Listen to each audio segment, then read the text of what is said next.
చాలా మందికి ఈ కందగడ్డ అంటే అస్సలు ఇష్టం ఉండదు. తిన్నా బల్మిడికి తింటారు కదా! కానీ గిట్ల గిన పులుసు పెట్టుకుర్రనుకోర్రి, సక్కలం ముక్కలం పెట్టుకొని తల్లె ముందు పెట్టుకుంటే తల్లి నాకేస్తారు గట్లుంటదన్నట్టు లెక్క.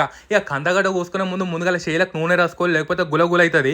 అదే సామెత ఉంది కదా! కందకులేని దురద కత్తిపీటకెందుకు అన్నట్టు. మంచిగా దురద పోనీకి ఏం చేయాలి మనం జరంత ఉప్పు, పసుపేసి నీళ్ళలో నానబెడితే గులగుల పోతది. ఇక కుండల్లో, కుక్కర్‌లోనికి ముక్కలు తీసుకొని జర్రంత ఉప్పు, పసుపేసుకొని ఉడకబెట్టుకోవాలన్నట్టు. ఇక తాలింపు సంగతి అయితే మీకు ఎరికే కదా! కుండల మూతమంతా నూనె పోసుకొని మినపప్పు, శనగపప్పు, ఆవాలు, జీలకర్ర, అల్లం ఎల్లిగడ్డ, కల్యమాకు, పచ్చిమిరపకాయలు, ఎండుమిరపకాయలు, ఇక జర్రని ఉల్లిగడ్డలు కూడా వేసుకొని మంచిగా ఎర్రగా గోలినాక ఉడకబెట్టుకున్న కందగడ్డ ఉంటుంది కదా, అది వేసుకోవాలి.